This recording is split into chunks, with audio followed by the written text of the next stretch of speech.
Queremos resumir aquí en esta parte es algunos de los propósitos por los cuales Dios instituyó el matrimonio. Y estos propósitos los estamos enfocando desde la perspectiva humana, no desde la perspectiva más amplia que veremos en la parte final. Génesis 2. Y lo que nos interesa aquí es, en su capítulo 2 de Génesis, en el versículo 18, dijo Jehová Dios, no es bueno que el hombre esté solo, le haré ayuda idónea para él. Y por el tiempo podríamos analizar cuidadosamente estos puntos, no lo vamos a hacer, vamos a resumirlos. Y vamos a hablar de 5 propósitos por los cuales Dios instituyó el matrimonio. Y el primer propósito es el que acabamos de leer aquí, para completar al hombre. Para completar al hombre. Y el texto simplemente lo dice, no es bueno que el hombre esté solo. Esto quiere decir que con pocas excepciones, el estado normal o la condición normal para los hombres y para las mujeres es el matrimonio. Y aún más, esto quiere decir que Dios tenía el propósito de formar matrimonios antes de la caída, habiendo realizado Él el primer matrimonio, y que el hombre desde el principio, por lo tanto, fue creado para casarse, y aún más, que el hombre, por lo tanto, y estamos hablando en términos de hombres y mujeres, se encuentra incompleto si no se casa. Con pocas excepciones esto es así. Podríamos analizarlo muchísimo, viendo a nivel social, a nivel emocional, a nivel físico y a nivel de su misma personalidad, cómo la persona no casada es una persona no completa en estos sentidos. Yo no estoy hablando de su autoestima, no estoy hablando de su seguridad, no estoy hablando de lo que ya señalamos anteriormente, estoy hablando de sus necesidades físicas, de sus necesidades sociales, de sus necesidades a nivel emocional. La mayoría de las personas deben casarse y sin discutir todo lo relacionado con cómo encontrar a la persona apropiada. Ahora bien, con mucha atención en 2.18, esta palabra idónea, que se traduce como le haré una ayuda idónea, se traduce conveniente, ayuda apropiada, ayuda apta. Algunos eruditos dicen que corresponda al hombre, que refleja la imagen misma del hombre, que es en todos los sentidos que veremos más adelante, igual al hombre. Y aquí tenemos el primer punto para completar a los hombres y a las mujeres. Dios estableció, y esto es la perspectiva humana del asunto, Dios estableció el matrimonio. Ahora, aquí vamos a aprovechar para mencionar 2 cosas involucradas en la definición bíblica del matrimonio. Y estas 2 cosas son muy importantes, las veremos el día de hoy en diferentes sentidos.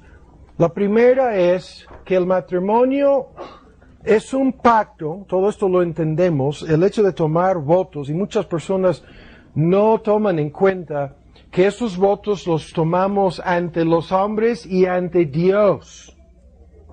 Es algo, simplemente lo estoy mencionando, porque hoy día es como si fuera un asunto netamente humano. Esos votos los tomamos ante los hombres, pero principalmente ante Dios, ¿sí? Y el matrimonio es un pacto y los votos se relacionan con la palabra pacto, que quiere decir, simplemente podemos entenderlo como un contrato o como un acuerdo. Hay diferentes formas para entender la palabra pacto, pero es un pacto primero, escuchen bien, que se ve más adelante en el versículo 24, el hombre dejará a su padre, a su madre, y se allegará a su mujer y serán una sola carne, 2.24 de Génesis, y de ahí viene la primera definición. El matrimonio es un pacto de una sola carne, y esto es crucial, lo veremos más adelante, y tiene varios detalles cruciales para que entendamos la relación sexual en el matrimonio. Y segundo, es un pacto de compañerismo y de comunión. Y esta ayuda idónea es en la parte de suplir sus necesidades físicas y suplir sus necesidades emocionales y sociales. La parte la vamos a ver en el Nuevo Testamento sobre este pacto de compañerismo y comunión. Es algo importantísimo. Se trata de una serie de cosas, pero en este pacto de compañerismo y de comunión, yo cuento con esta otra persona en base a una confianza absoluta, porque ambas partes hemos tomado votos ante Dios, y le tengo esta confianza. Esta persona será leal, fiel, respetuosamente en guardar esa comunión y compañerismo entre nosotros.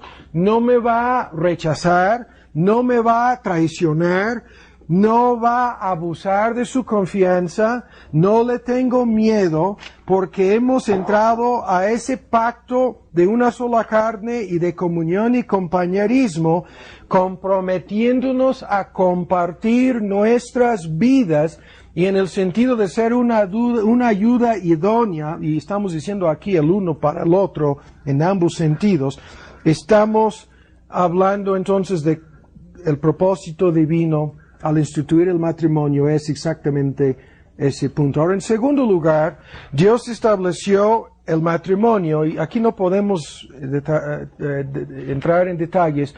Dios estableció el matrimonio para la procreación de hijos y el mantenimiento de la sociedad humana.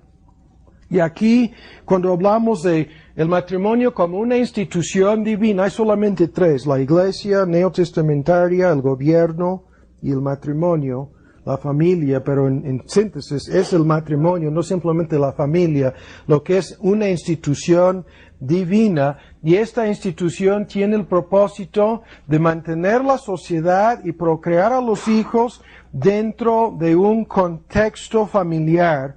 Y el matrimonio entonces es la base de la familia y la crianza de los hijos. Ahora, el tercer propósito, veámoslo en 1 Corintios 7. Dios estableció el matrimonio, y estos puntos los quiero mencionar, tienen mucha importancia, pero no vamos a entrar en detalles.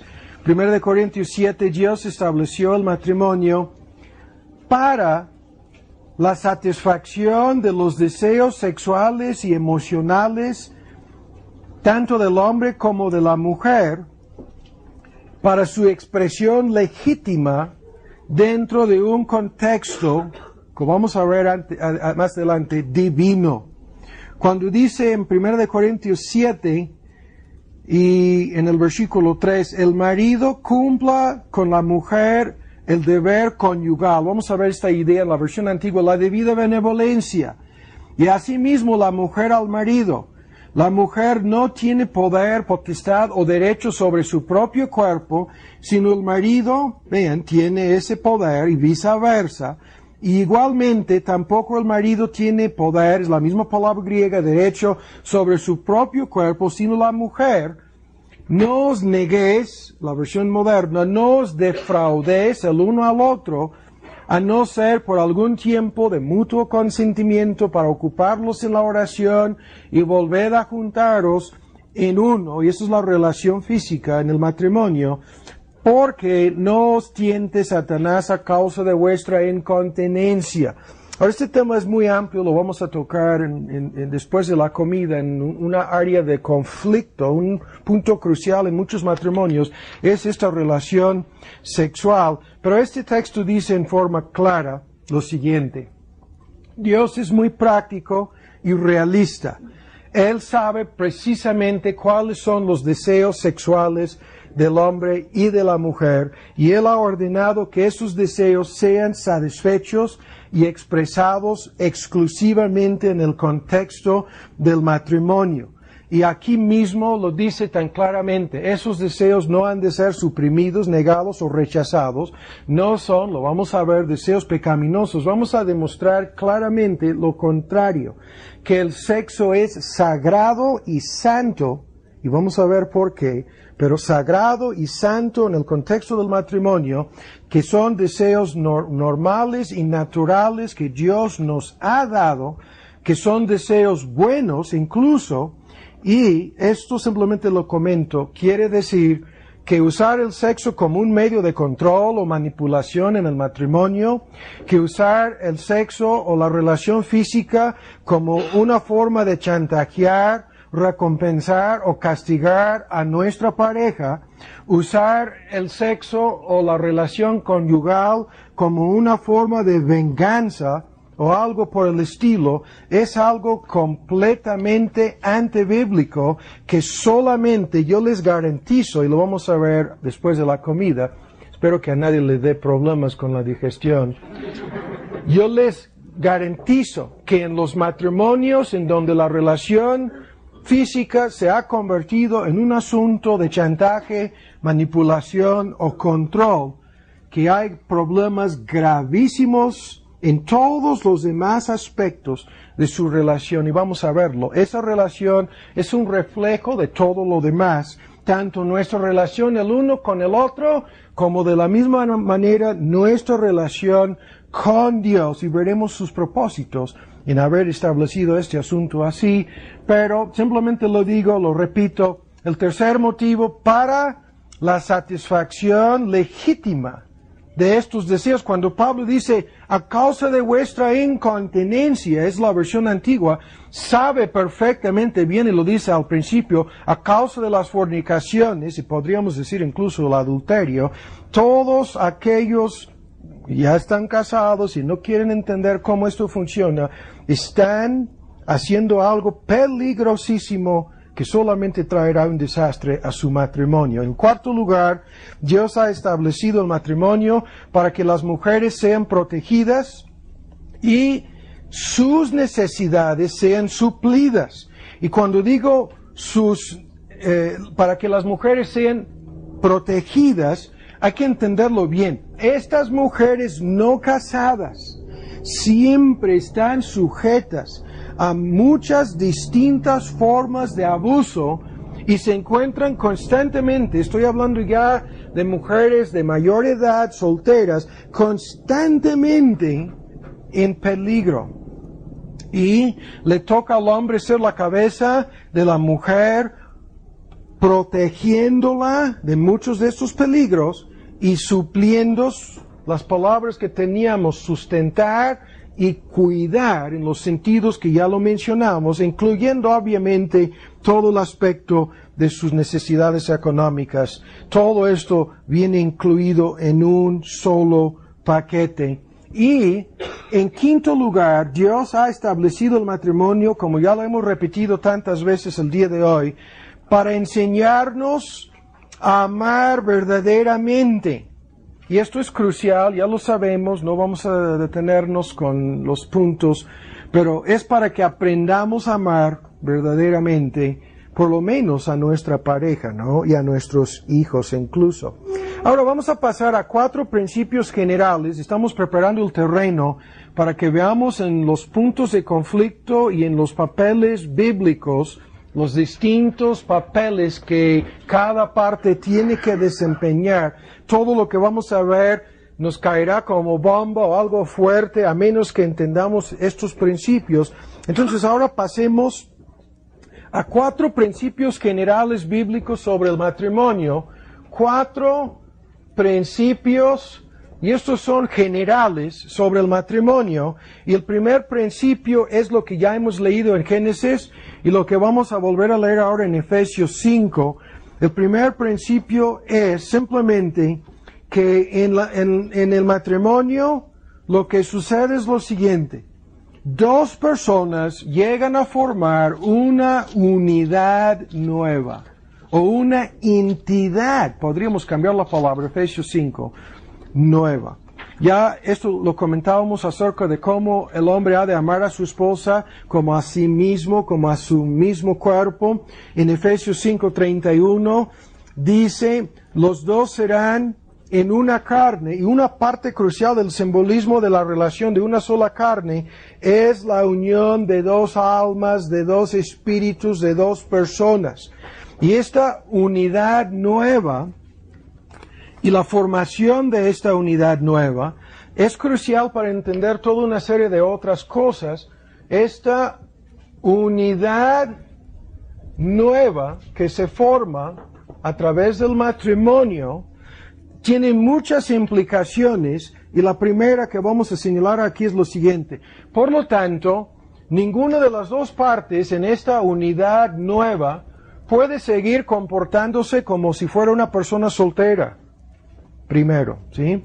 Esta unidad nueva significa que ningún aspecto de sus vidas puede ser considerado aparte del matrimonio, y que su pensamiento y su comportamiento y la totalidad de sus vidas en conjunto será afectado por este punto.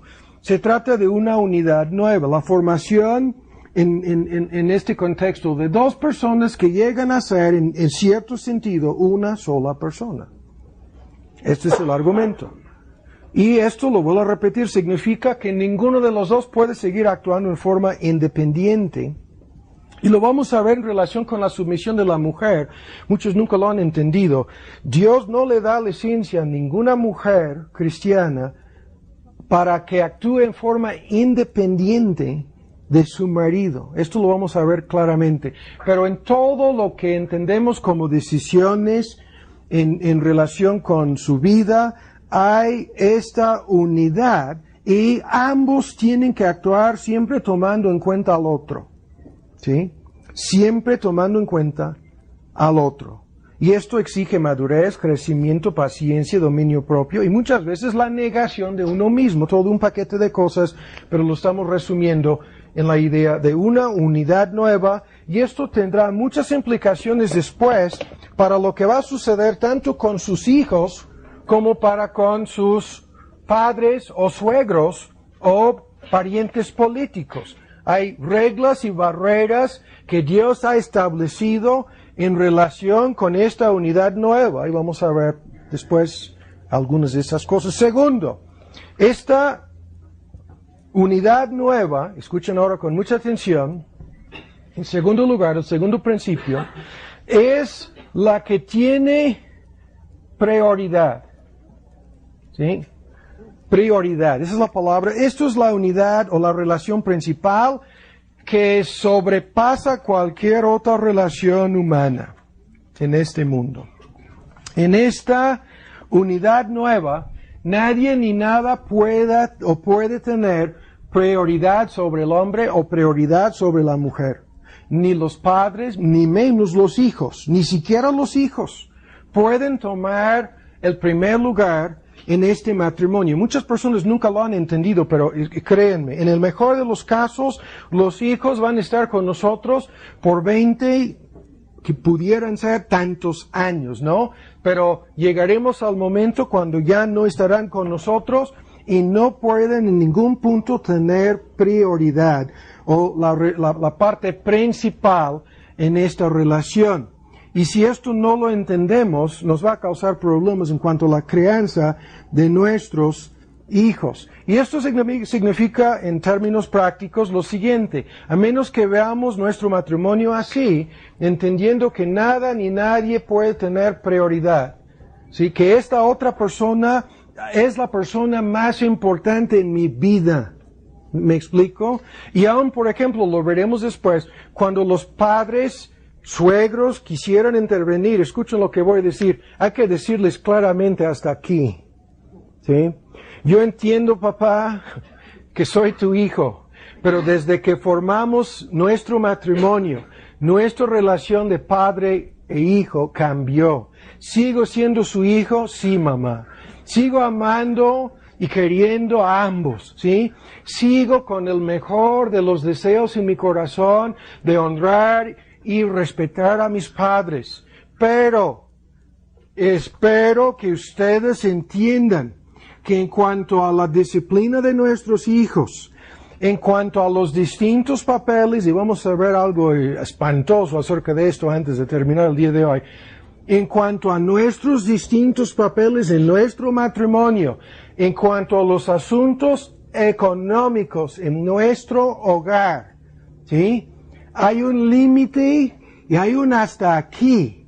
Y los padres, ustedes que están aquí con hijos ya grandes de edad y casados, deberían de entenderlo claramente. Hay un hasta aquí, en donde ustedes como padres no tienen derecho ni autoridad bíblica de meterse en los asuntos del matrimonio de sus hijos.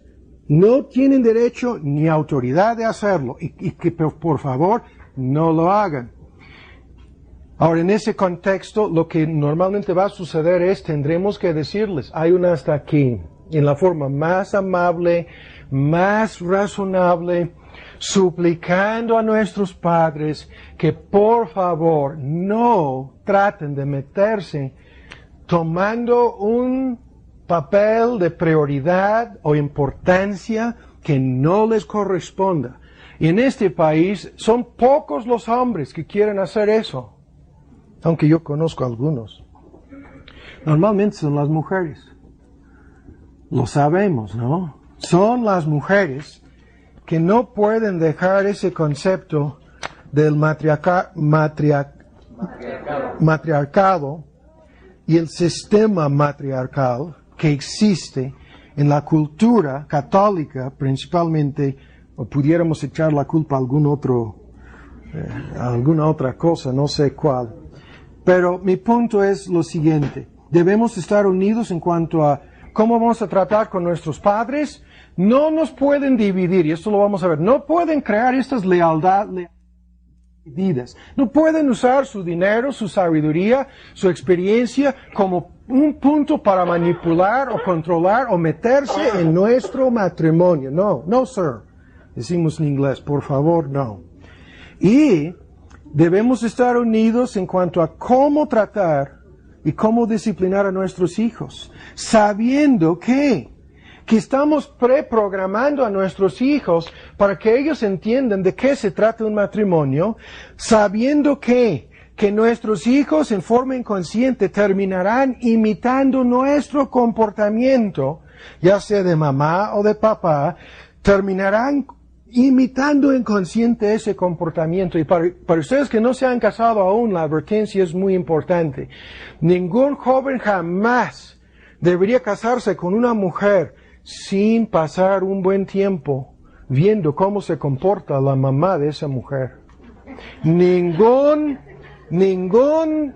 Escuchen, ninguna muchacha, jovencita, jamás debería casarse con ese muchacho sin estar en su hogar y sin ver cómo se comporta su papá, sin analizar de cerca cuál es la relación que existe entre mamá y papá de ambos, ¿no? ¿Por qué? Porque nos han preprogramado, ¿sí?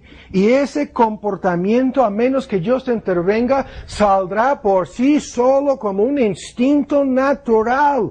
Si el papá hacía sus berrinches y sus borracheras, o si era mujeriego, todo esto está preprogramado inconscientemente quizás en la mente de ese chamaco.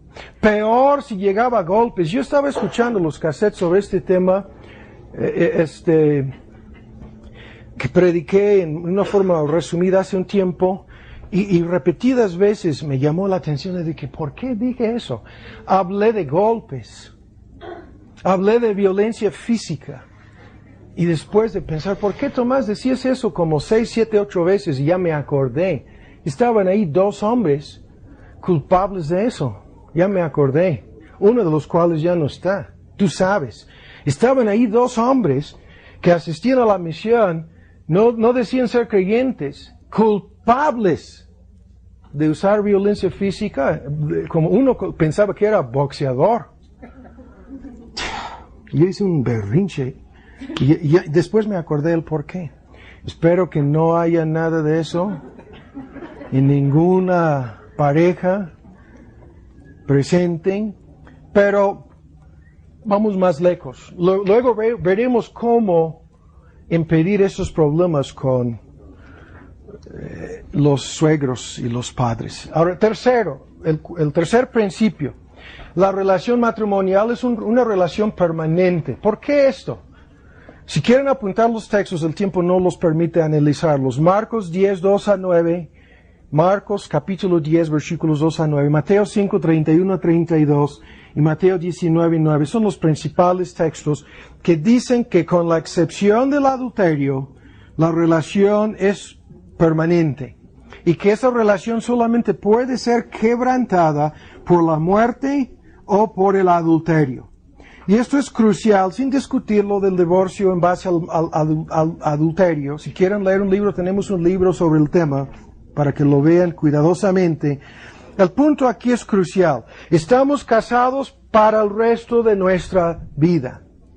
Nuestras vidas en este mundo, ¿sí?, serán vinculadas para siempre. Y al casarnos con la otra persona, a menos que entendamos el divorcio como una opción no existe, entonces vamos a tener problemas. ¿Por qué vamos a tener problemas? Porque mientras que cualquier parte tenga en su mente la idea, hay una salida. Yo puedo salir de mi responsabilidad, yo puedo abandonar mi compromiso, yo puedo quebrantar mis votos en cualquier momento, mientras que la persona siga pensando en esos términos, nunca se verá obligada a hacer lo que ya hemos dicho, a poner a un lado su propia agenda, sus propios intereses y a aprender lo que Dios quiere que seamos, ¿no?, y que hagamos en el matrimonio. Estará siempre pensando, si esto no funciona, hay una salida así de fácil. Creo que en algunos países ya te puedes divorciar por internet. Tan fácil. Por internet. Tan fácil, sí. Y es sin culpa. What is that in English? No fault divorce. No se traduce eso. Sin culpa de cualquier parte. O sea, no van a inculpar a nadie. Es sin responsabilidad y sin un acuerdo común. Eso es lo que quiere decir no fault, no es culpa de nadie. ¿Sí? Por internet así de fácil. Ahora, a menos que entendamos que estamos casados de por vida, nunca vamos a enfrentarnos con la realidad de lo que Dios quiere de nosotros en nuestro matrimonio. Y el próximo punto ya lo hemos escuchado, que la parte crucial en todo esto es la parte espiritual. Ya lo sabemos. La palabra de Dios, ¿sí? Y en este contexto, aquellos que no se han casado deberían preguntarse, mujeres, deberían preguntarse, ¿puedo someterme espiritualmente a ese hombre? No es yo, no. Obedecer, no. ¿Puedo someterme espiritualmente a la palabra de Dios, a la voluntad de Dios y a ese hombre como cabeza de nuestro hogar? ¿Sí? Y el hombre, ¿puedo tomar yo la responsabilidad y el liderazgo que Dios me señala, como vamos a ver, en su palabra? ¿Sí o no?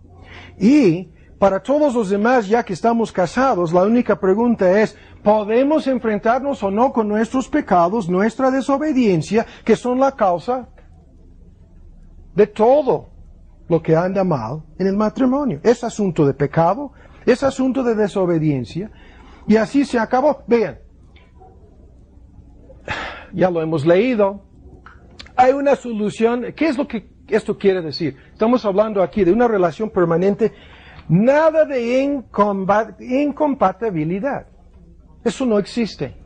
Nada de personalidades opuestas. Eso puede existir, pero no entra, ¿sí? Incluso a nivel físico. Estas personas incompatibles físicamente, no. Yo nunca misteriosamente he encontrado a ninguna pareja físicamente incompatible, en el sentido de que, incompatible en el sentido de que incapaces físicamente. Puede haber alguna enfermedad y eso no lo estoy descartando, pero ¿qué es lo que estoy diciendo? Vean, cuando dice en 1 Corintios 7, el cuerpo del hombre le pertenece a la mujer y viceversa, ¿sí? El cuerpo de la mujer le pertenece al hombre. Dios es tan sabio y práctico, se acabaron todos sus argumentos acerca de incompatibilidad sexual, acerca de incompatibilidad en cualquier otro sentido. Se acabaron.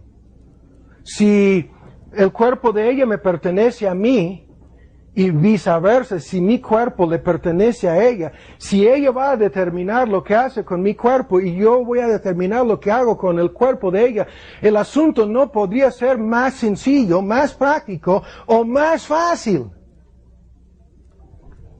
Si es que las personas creen que están en una relación permanente. ¿Sí? Si esto es lo que realmente creen.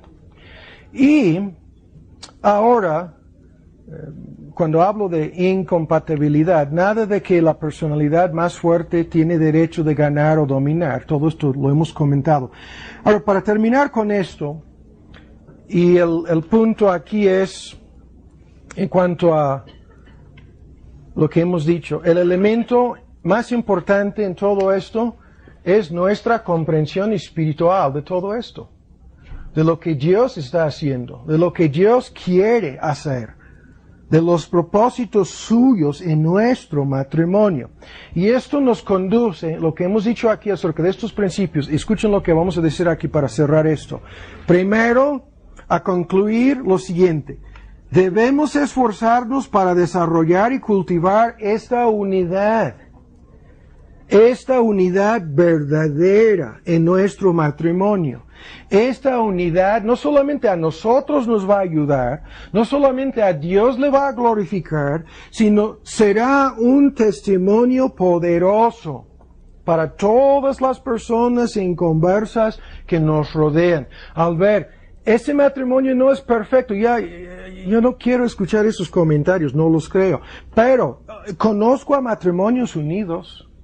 Conozco a matrimonios que se han esforzado 15, 20 o más años para cultivar esta intimidad, unidad verdadera.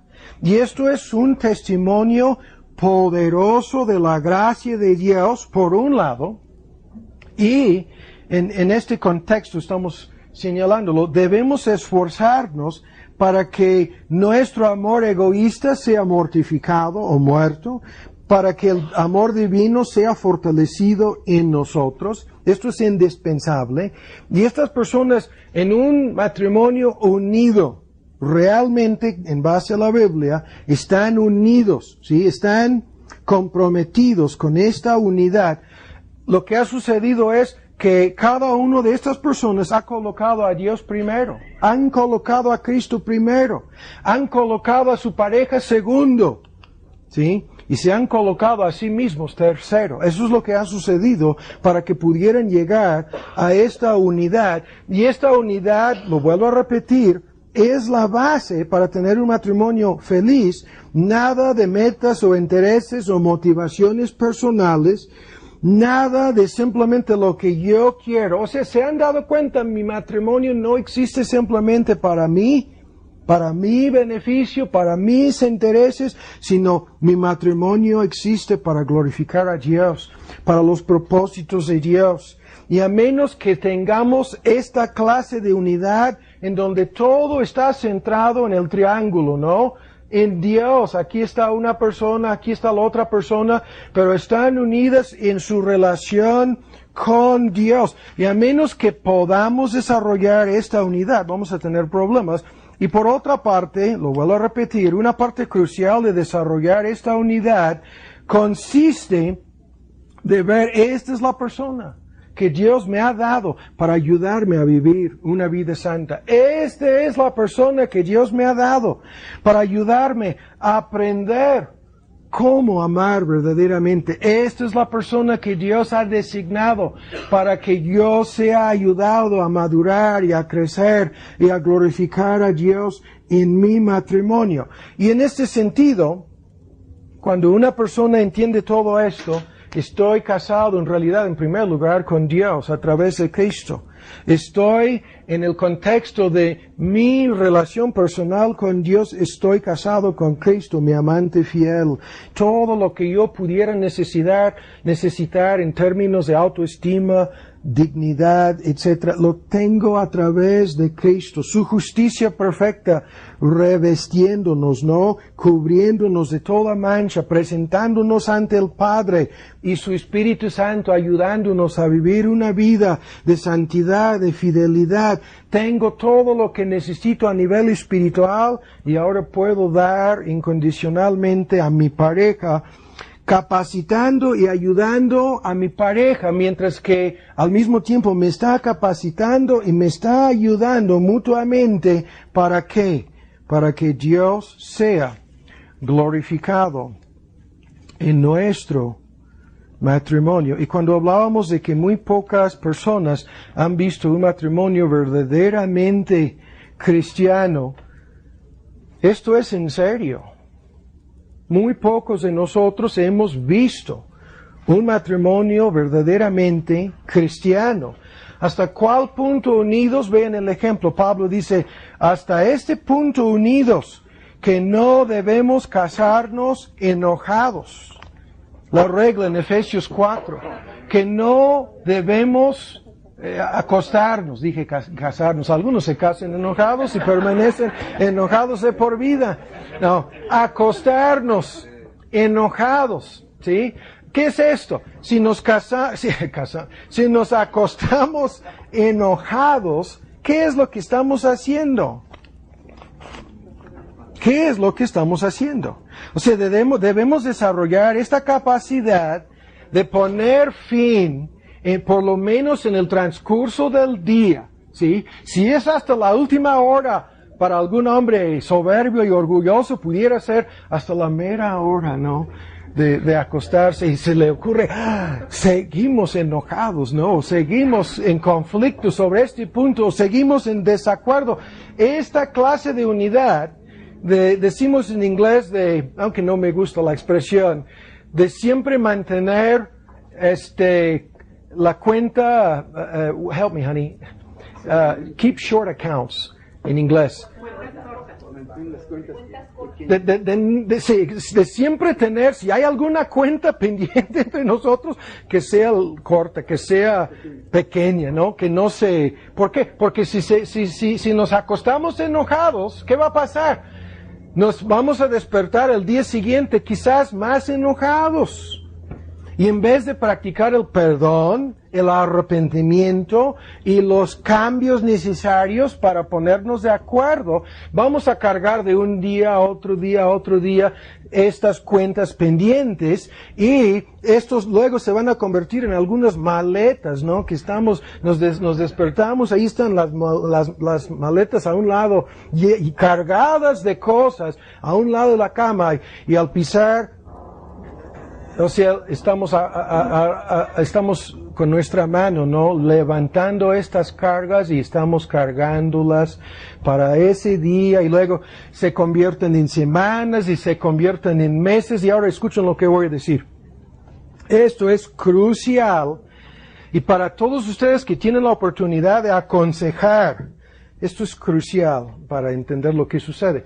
Muchas veces cuando encontramos una pareja no unida, desequilibrada, completamente fuera de orden bíblico, con graves problemas, con estas maletas llenas de cosas que pasaron hace meses o años, al escuchar a estas personas, lo que vamos a escuchar es lo siguiente.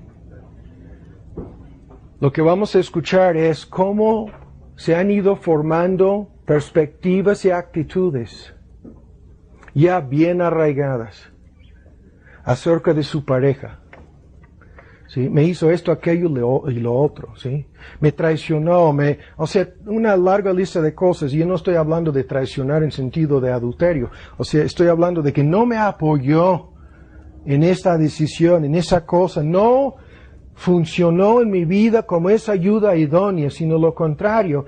Y lo que estamos escuchando, yo me acuerdo de haber escuchado esto en tantas pláticas que tuve con mi mamá. Ahí estábamos sentados, con mi mamá abriendo su lista, su librito negro y su lista de cosas que mi papá le había hecho. y leyendo esto primero, segundo lo otro, y tercero lo cuarto. Mi papá no es mujeriego, nunca ha sido así, no es viciado, nunca ha sido así, no es borracho, nunca ha sido así, es todo lo contrario, es un ex militar que siempre ha llevado, no es creyente, pero como un no creyente ha llevado una vida dentro de los límites de lo que puede hacer un no creyente, ¿no? En la vida matrimonial. Siempre ha hecho muchas cosas para ayudar a mi mamá, para ayudar a nosotros los hijos, y estábamos sentados ahí, yo estaba escuchando, yo no conozco a ese hombre del cual mi mamá está hablando. ¿Quién es ese hombre? Suena como un monstruo. Suena como un tiránico dictador que ha hecho todo para arruinar la vida de mi pobre mamá. Y yo le decía, no, mamá, tú estás viendo a tu pareja, a mi papá, a través de todo el equipaje que tú has estado llevando año tras cargando, y cada vez más pesado, cada vez más difícil. Y ya te pones, se menciona el nombre de mi papá y te pones tus anteojos de color negro, y todo lo que tú ves en relación con mi papá pasa a través de ese filtro. No, eso no es así. Pero ¿qué es lo que estoy diciendo? Se acostumbraron hace años a enojarse mis papás y a acostarse enojados, a no solucionar los problemas, a dejar que se prolongaran argumentos y desacuerdos y pleitos hasta llegar a una situación insoportable. Y se lo he dicho a mi mamá, mamá, ¿quieres vivir así? Tú, por tus actitudes, estás echando a perder tu propio matrimonio, independientemente de lo que te haya hecho mi papá. Si yo no creo que él es perfecto, pero él no te ha hecho todo lo que me estás diciendo, pero tú lo estás interpretando así porque ya tienes tu propia perspectiva bien arraigada, bien, decimos en inglés, con tus pies cementados, ¿no? Pegados, ¿no? Y de ahí no se pueden mover y nadie te puede sacar de lo que tú crees que es la realidad, que no es la realidad. Es tu versión, mamá, de la realidad. Y mientras que sigues con esas perspectivas que están destruyendo cualquier posibilidad de tener un matrimonio unido, estás garantizando que tendrás en 1 año, en 2 años, los mismos problemas que tienes ahora, mamá. Y ahora, estamos esperando para que llegue en 15 minutos la comida. Si podemos terminar con lo que falta aquí, tendremos el camino abierto para los conflictos y los papeles. Y esto es la parte más importante de nuestros estudios el día de hoy. Ahora vamos a pasar a 1 Corintios 7, vamos a ir rápidamente a este argumento, acerca de 4 responsabilidades incluidas en esta debida benevolencia. Me gusta la traducción antigua porque es más que deber conyugal. Es un paquete. El marido pague, y lo plantea Pablo como una deuda. Esto es lo que tú le debes, hombre, a ella, ¿no? Y viceversa. Esto es lo que tú, mujer, le debes a él. Y cuando dice no os defraudes en la versión antigua, no os negues, es como una deuda que no quieres pagar. Bueno, vamos a ver los puntos. Primero, la primera responsabilidad incluida en la debida de benevolencia es simple y sencillamente, dejemos esto de la unidad, y estos puntos los vamos a ver ahora, tienen mucho que ver con la unidad. Primero, la responsabilidad de ser fieles, ¿sí? De que seamos fieles a nuestro cónyuge, a nuestra pareja. Esto es la primera cosa, la debida benevolencia. En esta debida benevolencia, me gusta la traducción antigua porque es más que deber conyugal, es un paquete. El marido pague, y lo plantea Pablo como una deuda.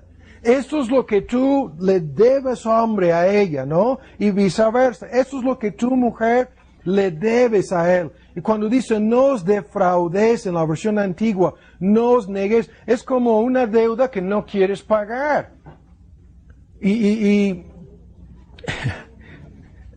Bueno, vamos a ver los puntos. Primero, la primera responsabilidad incluida en la debida de benevolencia es simple y sencillamente, dejemos esto de la unidad, y estos puntos los vamos a ver ahora, tienen mucho que ver con la unidad. Primero, la responsabilidad de ser fieles, ¿sí? De que seamos fieles a nuestro cónyuge, a nuestra pareja. Esto es la primera cosa, la debida benevolencia. ¿Por qué? Porque la infidelidad por parte del hombre o la mujer es un golpe mortal para la mayoría de los matrimonios. Es un golpe mortal para la autoestima, para el valor personal de la persona ofendida. Es un golpe mortal para la persona inocente. Y escuchen por qué. Porque la intimidad sexual con nuestro cónyuge, Pablo lo plantea aquí como una responsabilidad y un compromiso para las personas casadas. Esta es la expresión física externa de la unión de la cual estábamos hablando y de la cual vamos a ver más cosas el día de hoy. Es la expresión física de esta unidad, de esta intimidad, de este compañerismo y comunión. Y al violar esta relación, estamos violando a la otra persona en la forma probablemente más profunda posible. Hay un daño emocional, psicológico, que la infidelidad ocasiona. Y ese daño es devastador en la mayoría de los casos. Nuestra pareja es la persona que nos conoce más íntimamente que cualquier otra persona sobre la faz de la tierra. Es la persona que se ha unido físicamente con nosotros. Es la persona que ha tomado votos ante los hombres y ante Dios, prometiendo y comprometiéndose a ser fiel y leal a nosotros. Y es en este sentido que la Biblia condena el adulterio en la forma más fuerte posible, hasta el grado que en el Antiguo Testamento todos los adúlteros morían apedreados. Y la cuestión que muchos siempre quieren discutir de si había motivo para divorcio bajo el Antiguo Testamento en relación con lo que Cristo dice sobre adulterio en el Nuevo Testamento, la respuesta es claro que sí, simple y sencillamente porque todos los culpables de adulterio bajo el Antiguo Testamento morían y con la muerte de su cónyuge, un divorcio efectuado por Dios al matar al culpable, que le daba a la persona ofendida, la víctima, libre o libertad, le daba libertad para volver a casarse. Pero involucrado en este asunto del adulterio, tenemos la violación de todos los mandamientos de Dios.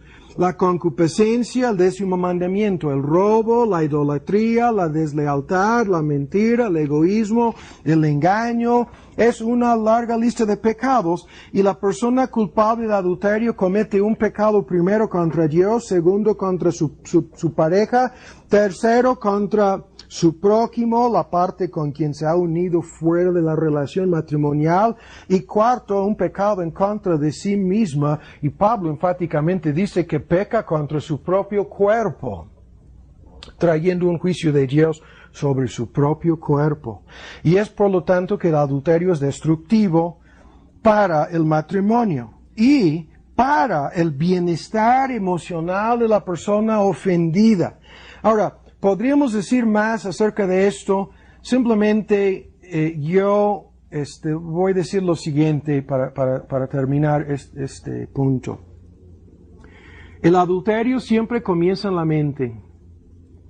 Esto como, hay muchas cosas que no creo, y no creo a estas personas que hablan de que cayeron en adulterio. Tal como ustedes no creen a estos que cayeron en la trampa que salió en los videos, no creo a los que dicen que cayeron en adulterio. ¿Por qué? Porque el adulterio comienza con pensamientos ilícitos, comienza con toda una serie de cosas mucho antes de llegar al acto físico, ¿sí? Y en este sentido, nadie cae en adulterio sin haberlo contemplado cuidadosamente antes. Y esto es uno de los motivos que Dios tiene en castigar el adulterio en una forma muy severa bajo ambos testamentos. Entonces, el punto, debemos ser fieles. Segundo, debemos estimar y valorar a nuestro cónyuge. Debemos valorar a esta persona. Esta es la debida benevolencia. Escuchen bien, viendo a esta persona, como ya lo hemos dicho, como la persona que Dios nos dio, como la persona que Dios nos regaló en este sentido. Esta persona que Dios escogió para nosotros, precisamente la persona adecuada, precisamente la persona indicada con todas sus deficiencias, con todos sus defectos, con todas sus cualidades malas o buenas, con todas sus virtudes. Es la persona escogida por Dios para ser nuestra pareja, y el texto que lo deja bien claro sin lugar a dudas, Proverbios 18, el que halló esposa, halló el bien y alcanzó la benevolencia del Señor. Pero esto quiere decir, y simplemente lo vamos a resumir, que Dios nos ha dado el privilegio de compartir nuestras vidas y que esta es la persona indicada para que comportamos nuestras vidas. Y por lo tanto, ahora ven con mucha atención, no debemos mirar a esta persona como un objeto de autogratificación, como un objeto que sirve para otras cosas, como un objeto que yo puedo usar o explotar. A nadie le gusta ser tratado como un objeto. Pero esto es exactamente el concepto del matrimonio y de muchas otras cosas que el mundo tiene. La imagen falsa que el mundo promueve de la mujer hoy día es como si la mujer fuera un objeto, vean, promoviendo la idea de que la mujer es un objeto de poder, es un objeto de placer, es un objeto de prestigio, es un objeto de autogratificación que sirve para todos los intereses egoístas del hombre. Y la pornografía promueve la mentalidad de que las mujeres son objetos sexuales que sirven solamente para agradar a los hombres, que pueden ser usados como objetos y después tirados al basurero, abandonadas o cambiadas por otro modelo, como sea. Pero el punto es que la mujer es un objeto de prestigio, es un objeto sexual, o pudiera ser simplemente la sirvienta, la esclava, la criada, digna del papel de una muchacha y nada más. Hay muchos hombres que se casan pensando todo lo que acabamos de escuchar. Y hay otras mujeres, fíjense bien, que ven a los hombres igual. Creen que su marido ha de cumplir con todas las responsabilidades señaladas en la palabra de Dios, pero esto sí son mujeres cristianas, pero especialmente las responsabilidades económicas. Y hay algunas mujeres que ven a los hombres en los mismos términos que hemos hablado.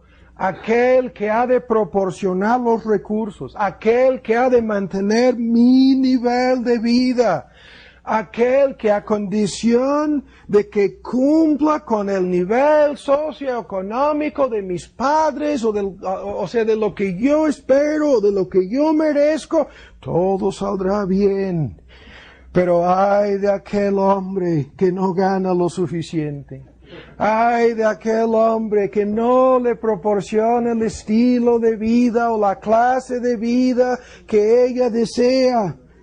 Ay de aquel hombre cuya mujer lo toma como inútil, como flojo, como irresponsable, no porque sea inútil, no porque sea flojo, no porque sea irresponsable, sino porque no es capaz de proporcionarle a ella ese nivel de vida. Créanme, mis papás llevan un nivel de vida que yo jamás pudiera aspirar. Sus papás llevan un nivel de vida que jamás ella pudiera esperar. Son retirados los dos padres y ya trabajaron en un segundo trabajo y están jubilados 2 veces.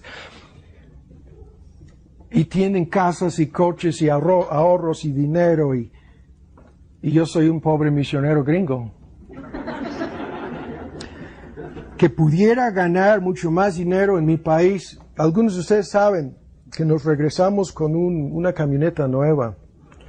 Después de 20 años con nuestro modelo de Ford, el que compramos hace 20 años, nuestra iglesia nos ayudó a comprar una camioneta nueva que, créanme, en 5 o 10 años se verá como aquella camioneta vieja.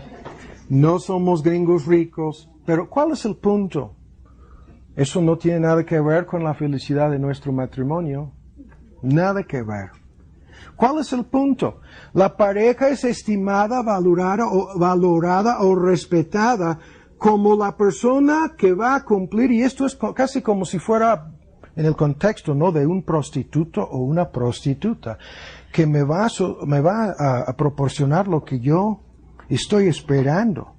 En vez de ver a la pareja como, esta es la persona que Dios escogió para mí, de todas las personas que Dios pudiera haber escogido para mí, esa es la persona. Y deberíamos estar agradecidos por el hecho de que Dios nos ha concedido ese don, el don. Yo conozco un hermano muy querido en Florida, en los Estados Unidos. Tiene prácticamente mi edad. Conozco a otro hombre que nos conocimos hace 30 años cuando yo estaba en el seminario. Vive en la ciudad de Denver. Exitoso como ustedes no se imaginan. Ambos ganan muchísimo dinero. Ambos aparentemente, yo creo que para cualquier mujer físicamente son hombres muy atractivos. Físicamente están en condiciones. Todavía tienen algo aquí arriba. Y buenos creyentes. Y nunca han encontrado su pareja. Conocemos a hombres y a mujeres, conocemos algunas historias increíbles, pero deberíamos de estar agradecidos por el hecho de que Dios no lo vio como necesario para nosotros sujetarnos a algo así. Todos quisiéramos ser estimados. Ahora, el texto es 2 Corintios 6. Todos quisiéramos ser valorados, respetados por nuestra pareja. Y la única forma para que esto suceda es viendo a esa persona como la persona que Dios nos ha concedido. Y tercero, aprendiendo a amar a esa persona en particular. Y no vamos a decir más sobre eso. Ya lo hemos comentado, es un tema muy amplio. Pero esto es el tercer punto en la debida benevolencia. Hemos de aprender cómo amar a esa persona. Y curiosamente, de todas las personas que Dios pudiera haber escogido para que aprendiéramos a amar a ese individuo, esa es la persona. Si se nos hace fácil o se nos hace difícil amar a esa persona, esa es la persona que Dios escogió para que nosotros aprendiéramos lo que significa el amor. Ahora, 2 Corintios 6, la última cosa aquí es, y con esto vamos a terminar, a las 2 en punto llega la comida. Rápidamente, aquí podríamos dar una serie de estudios. Yo les recomiendo mucho que escuchen lo poco que vamos a decir y que se fijan en estas palabras. Cuando dice Pablo, 2 Corintios 6, 14, no os juntéis en yugo desigual con los infieles. No debemos casarnos con un incrédulo, porque, y aquí viene lo que podría ser todo un sermón, vean, o todo un estudio, o una serie de estudios. Las palabras son, ¿qué compañía tiene la justicia con la injusticia? La palabra compañía es compañerismo. El matrimonio es un pacto de compañerismo. ¿Qué compañerismo, qué compañía puede existir entre dos personas, una que es creyente y la otra que no lo es? La segunda palabra, ¿qué comunión? Es un pacto de comunión. Y esta es una de las palabras más interesantes en el Nuevo Testamento. La palabra griega es koinonia. Se refiere a aquellos que entran como socios en un acuerdo o negocio, en algunos casos, en donde van a compartir todo. Van a compartir gastos, van a compartir responsabilidades, van a compartir responsabilidades y beneficios. Es todo un paquete como socios. ¿Qué participación, comunión? O sea, pueden realmente entrar a una relación de compañerismo y de comunión de esta índole a los que no son creyentes o un creyente con un incrédulo. Ese es el contexto del argumento. Pero la debida benevolencia incluye cada uno de estos puntos. Debemos proporcionarle compañía, compañerismo, comunión a nuestra pareja. Y vean lo que dice después en 15, concordia, mejor dicho, concordia. ¿Qué concordia? ¿Lo estoy diciendo bien? Concordia en la versión antigua, armonía en las versiones modernas. Vean el símbolo aquí. Es el símbolo de una sinfonía, en donde dos o más instrumentos musicales, aquí se trata de dos, están tocando la misma melodía, están tocando la misma nota, están produciendo una melodía en armonía. Y esas palabras que Pablo utiliza en un argumento acerca de por qué no hemos de casarnos con un incrédulo, son palabras tremendas que describen lo que Dios quiere de nuestro matrimonio. Que nos proporcionemos compañía, comunión, concordia, armonía, como si fuéramos instrumentos musicales tocando la misma melodía. ¿Qué sucede cuando dos instrumentos musicales tocan una nota distinta? Puro ruido o un sonido feo. Es todo lo que hay. Y después, vean lo que dice, ¿qué parte? El versículo 15. ¿Qué parte? Y esta palabra se refiere a dos personas que tienen el mismo destino, lo que dice Pedro. Como herederos de la gracia de la vida, tienen el mismo destino. Están compartiendo aquí en la tierra algo que no se cumplirá en su plenitud hasta que lleguen al cielo, aunque el matrimonio no siga en el cielo. Su parte como personas que fueron puestas en una relación matrimonial aquí continuará para siempre, esa parte. O sea, nunca cambiará el hecho de que se formaron de estas dos personas una sola parte, ¿sí? Y después, ¿qué concierto? La última palabra, 5 palabras tremendas. ¿Qué pacto, contrato, acuerdo, concierto, el templo de Dios con los ídolos? Estas 5 palabras nos hablan de lo que hemos estado diciendo. Y es en base a este pasaje que los teólogos dicen que el matrimonio es un pacto de una sola carne y un pacto de comunión, armonía, todo el argumento aquí, compañerismo.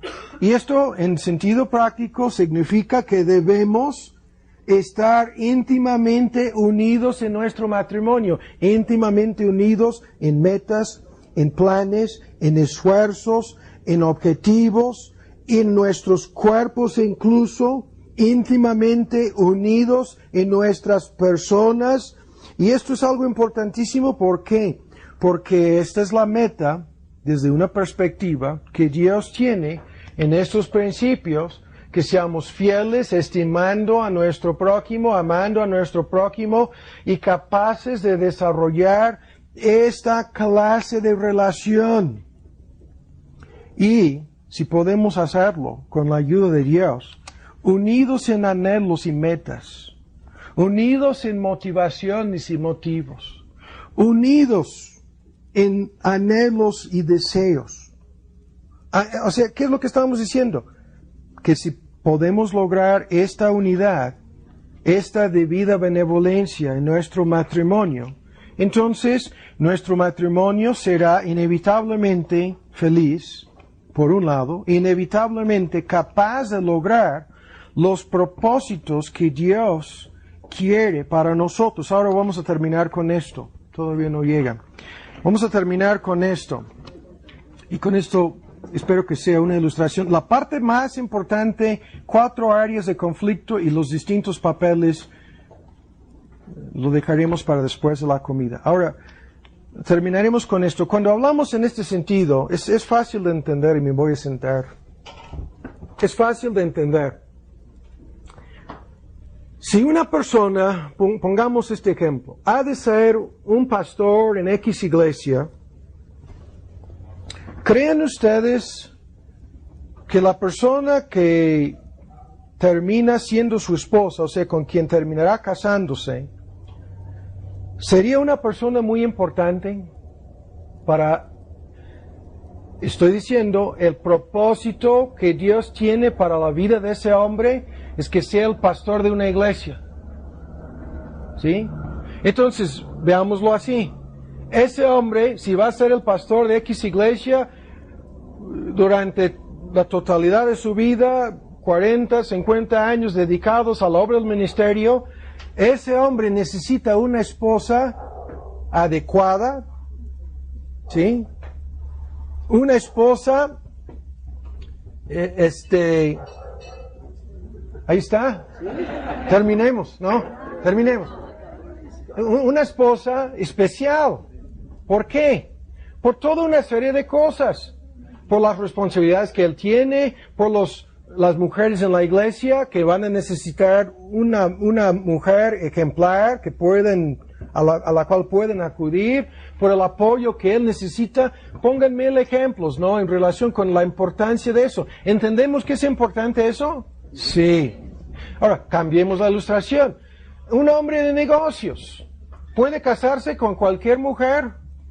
Si va a ser jefe de una compañía, si va a tener mucha presión, si va a tener muchas responsabilidades, necesita una mujer capacitada por Dios para ayudar, para hacer esa ayuda idónea. Estamos enfocando que no el hombre, no la persona humana, sino que el propósito que Dios tiene para ese individuo.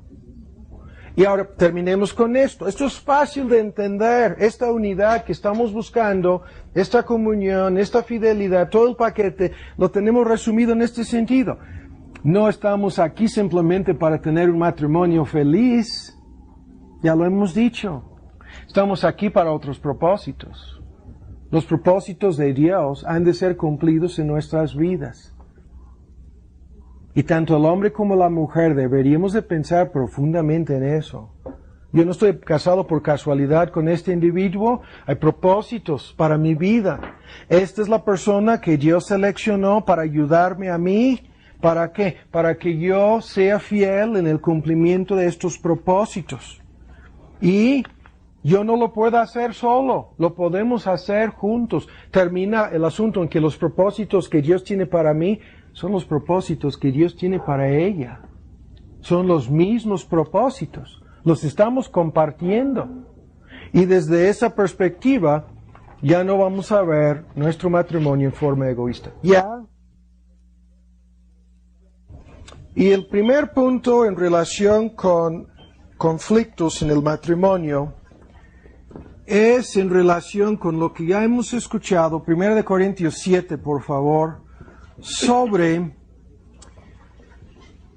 la relación física. Y para algunos de ustedes esto pudiera ser un tema completamente aburrido, sin importancia, porque probablemente no tienen conflictos en este asunto. Pero la experiencia mía en este país me ha sorprendido frecuentemente escuchar, tanto de hombres como de mujeres, cuántas parejas tienen problemas en relación con el sexo, la relación física.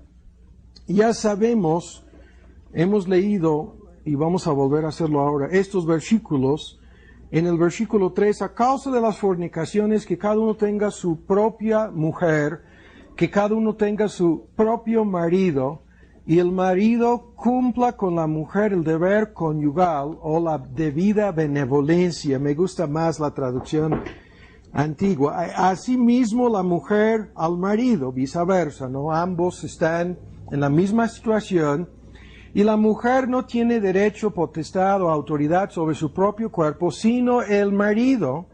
E igualmente tampoco el marido tiene, la misma palabra griega, poder sobre su propio cuerpo, sino la mujer. No os neguéis o no os defraudéis, porque pudiera ser considerado como un fraude al no cumplir el uno al otro, dice, y da solamente el pretexto o el motivo para dedicarnos a un tiempo de oración especial, pero después dice, volved a juntaros en uno, para que, y se refiere aquí a lo que Dios sabe, la incontinencia, estos deseos que funcionen en base a hormonas, en base a algo preprogramado por Dios en el hombre y en la mujer, en solo los casos no de enfermedad. En todos los demás casos, esos serían las excepciones, los casos de alguna enfermedad física.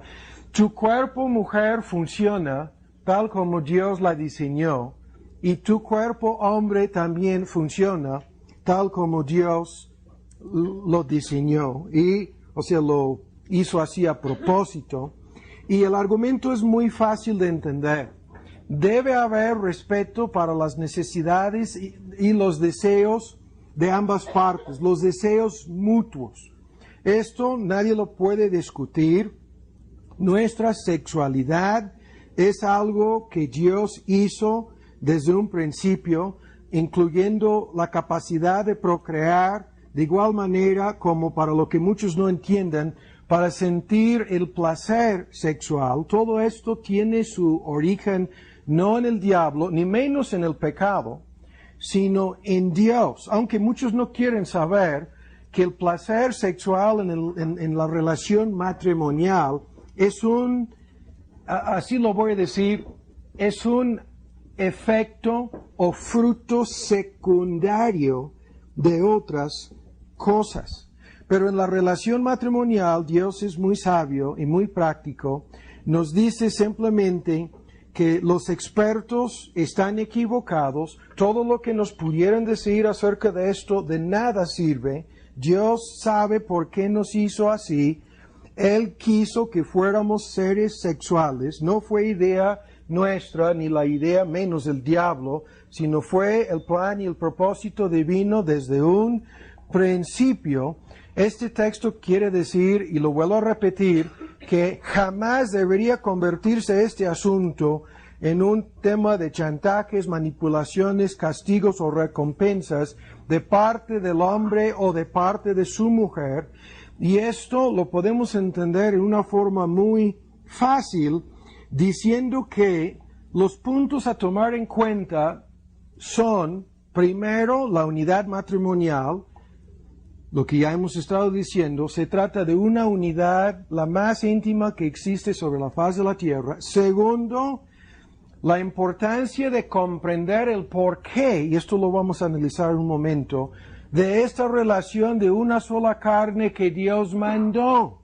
¿Cuál pudiera haber sido? Es como, y somos adultos, con pocas excepciones, se trata de gente casada, no hay ningunos misterios acerca de esto para nosotros, pero se trata, podríamos discutirlo, no lo vamos a hacer, acerca del porqué de la circuncisión de los varones en el Antiguo Testamento. Dios es muy práctico y siempre tiene sus motivos en todo lo que hace, y vamos a tratar de entender el porqué de esa relación de una sola carne que Dios mandó, y vamos a tratar simple y sencillamente de obedecer lo que este pasaje dice.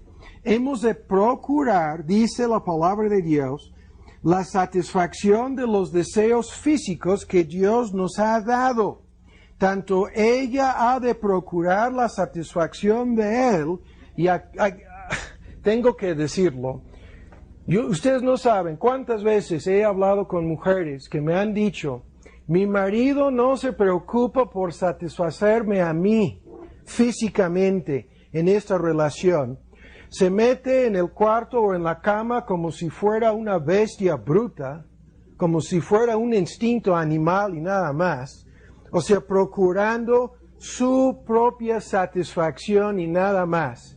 Eso lo he escuchado en este país, en América Latina, en donde se supone que todos los varones presentes son la esencia misma del machismo, en donde las mujeres se quejan de que esta relación les es desagradable por una serie de quejas que tienen en contra de su marido, pero comenzando con este punto, de que a él le toca procurar la satisfacción de ella. Cuando surgen conflictos acerca de la supuesta incompatibilidad sexual, esta relación se vuelve muy delicada. Si una de las dos partes no quiere tener relaciones y no saben, yo me acuerdo hace, when was it, honey? 92, más de 12 años en Yucatán, reunido con un grupo de pastores y diáconos, me invitaron a predicar sobre el matrimonio en una conferencia de iglesias, y luego se me acercaban uno tras otro de estos hombres, diciéndome que ya no querían o que ya no podían tener relaciones con su esposa.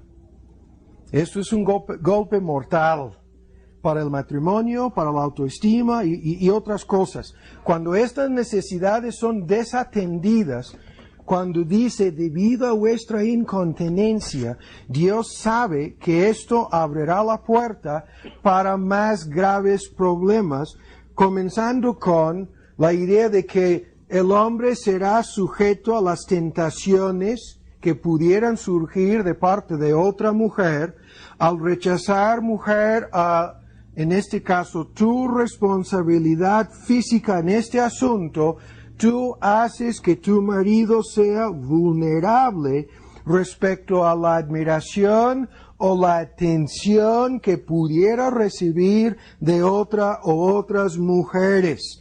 Y igual, el hombre que desatienda a su mujer, a su esposa, en este asunto, de igual manera, le hace a ella vulnerable a las atenciones que pudiera recibir de otro hombre.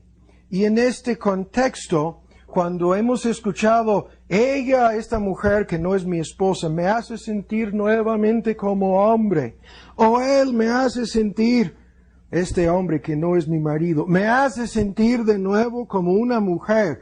Ya cuando las cosas llegan a ese nivel se descompusieron por completo. Y no hay motivo alguno para hablar en forma cautelosa acerca de nuestro tema. Ahora vamos a ir directamente a analizarlo.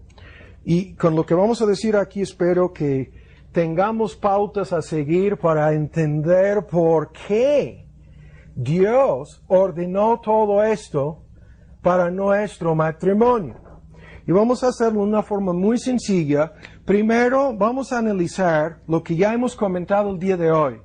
Dios dice que la relación física en el matrimonio, o sea, y para ustedes que leen inglés luego, si quieren, les puedo proporcionar un folleto que dice en su título, el sexo es sagrado. El sexo es santo. Pero ¿por qué sagrado? ¿Por qué santo? ¿Por qué tanto nuestra sexualidad como el sexo mismo es algo sagrado desde la perspectiva bíblica? ¿Por qué? ¿Cómo es que podemos relacionar la palabra santo o sagrado con la palabra sexo? Hay que fijarse bien en el tema. Ahora, cuando hablamos de algo santo o sagrado, estamos hablando simplemente de lo siguiente, de algo que Dios ha designado o algo que Dios ha apartado como tal, o sea, algo que Dios ha designado como santo, algo que Dios ha apartado como santo, separándolo para un propósito puro o un propósito especial. Esto es una idea muy sencilla. En el Antiguo Testamento hay una larga lista de cosas designadas como santas, ¿no? Separadas del uso común y apartadas para un propósito puro, espiritual o especial. Simplemente ahí está la idea de sagrado o santo. Ahora entonces, ¿en cuál sentido pudiéramos hablar del sexo como sagrado o santo? Ahora vamos a ver los argumentos. Es una serie de puntos. En primer lugar, por estas razones. Porque, primero, Dios, hablamos del sexo, ¿no? Lo ordenó, o esta relación física, la ordenó o la creó antes de la caída. Y todo lo que Dios hizo al principio, lo pronunció como perfecto y santo.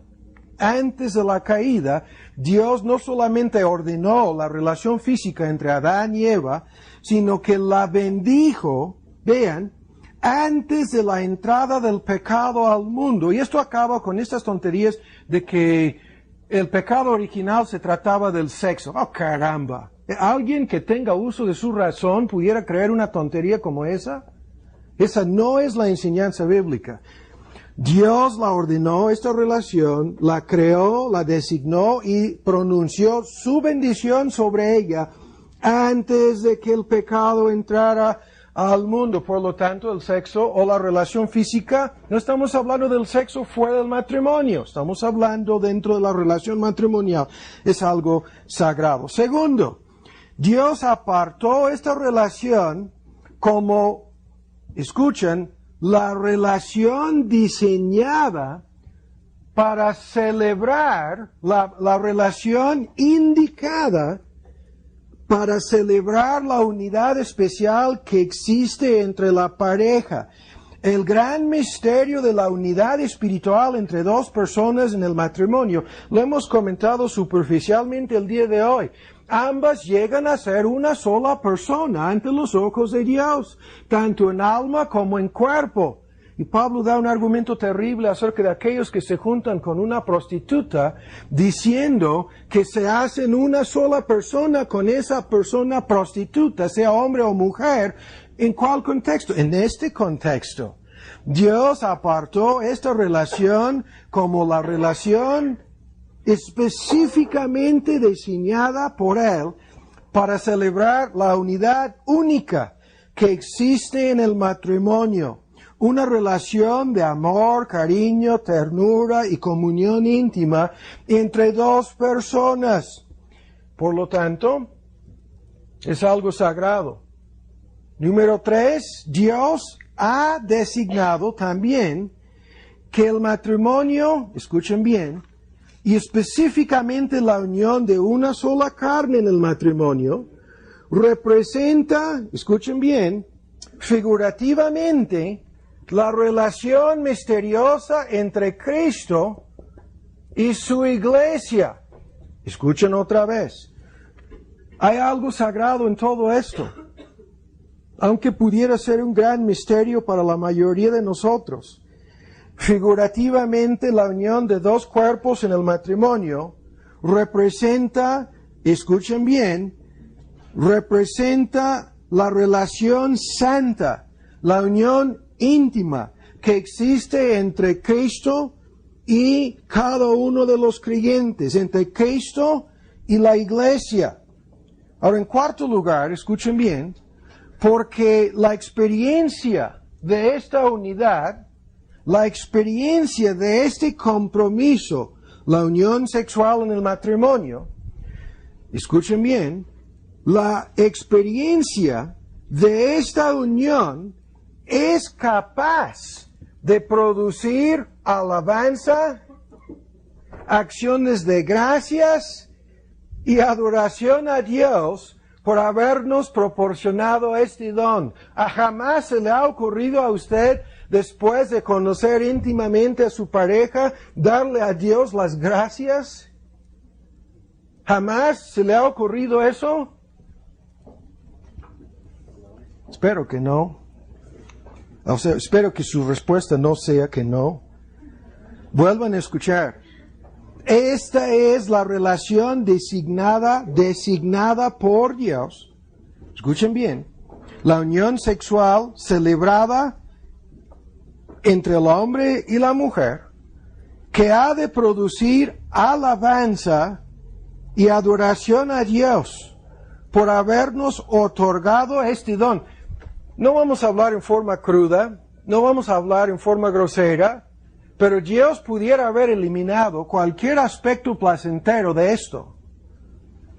Dios pudiera haber eliminado cualquier aspecto placentero en relación con sensaciones físicas o emocionales en esta unión, obligándonos a actuar como actúan los animales.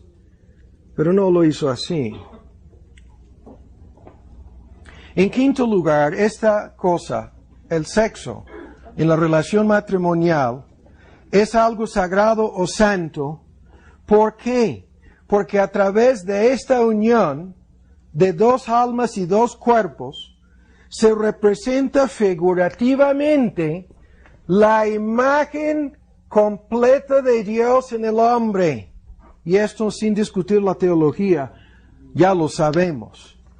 Ni el hombre, vean, lo voy a cambiar. Tanto el hombre como la mujer llevan la imagen de Dios en forma incompleta. Sin lugar a dudas, si pudiéramos discutir todo lo relacionado con la creación de Eva, pero sin lugar a dudas, la imagen de Dios está en él y la imagen de Dios está en ella. En ambos sentidos hay algo incompleto hasta que en la unión física. Y Adán diciendo, estos huesos de mis huesos, y utilizó en el hebreo un nombre que quiere decir que fue sacado de mí. El simbolismo apunta hacia Cristo, ¿no? Y su iglesia sacado de sus huesos, de su sangre, ¿no? Es un tema muy amplio. Pero el punto sigue siendo aquí que se refleja la imagen de Dios en forma completa en la unión de dos almas y dos cuerpos dentro del matrimonio. Y por lo tanto, ya lo sabemos, el sexo fuera del matrimonio, aparte o separado de esta relación matrimonial, no es capaz de cumplir con ninguno de estos propósitos.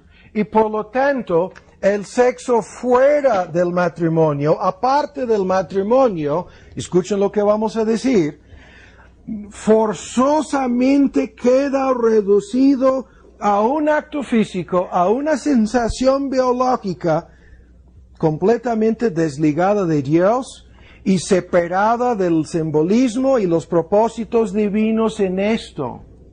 ¿Me escucharon? Por lo tanto, el sexo fuera del matrimonio queda reducido a una sensación biológica y nada más. Y el mundo inconverso que se afana hoy día por obtener el máximo placer egoísta a través del sexo, no entiende el sexo. Ni siquiera reconoce el creador de este don y por lo tanto, porque los inconversos han separado su sexualidad de su espiritualidad, en el contexto bíblico hablo de espiritualidad, no pueden entender ni tampoco conocer la plenitud de la bendición divina sobre este aspecto de sus vidas. Dios está íntimamente involucrado en la relación sexual entre el hombre y su esposa. Dios está metido, yo dije hace tiempo, de por medio en la cama. Ah, caramba, ¿sería cierto eso? Escuchen lo que estamos diciendo. Si el simbolismo es de celebrar la unión entre Cristo y su iglesia, de celebrar la unión entre alma y alma, de alabar y glorificar a Dios, de representar en forma simbólica su imagen completa en el hombre y en la mujer, la imagen moral de Dios, reflejada esta imagen en la unión de dos almas. Dios tiene algo que ver. No simplemente en relación con el misterio de la procreación, sino en relación con todo el asunto. Pero lo vuelvo a repetir, aquellos que ignoran voluntariamente lo que estamos diciendo, Lo máximo que pueden experimentar en todo esto es la dimensión física y nada más. Y esto les sujeta, ayúdenme ustedes que hablan inglés, esto les va a sujetar to the law of diminishing returns. La ley de los ingresos decadentes o disminuidos. O sea que No sé si me explico. The law of diminishing returns, ustedes que no hablan lenguas. cada vez vamos a recibir menos placer. Cada vez van a recibir menos placer, satisfacción, disfrute del acto físico porque lo han reducido a una sensación biológica y nada más. Y eso es lo que ha conducido que en la Unión Americana se están vendiendo pastillas y se están haciendo millonarios porque al sujetarse a la ley de los rendimientos en decadencia que van cada vez menos el placer. Y esto a su vez ha conducido a la perversión hasta un extremo de cada aspecto de la relación sexual.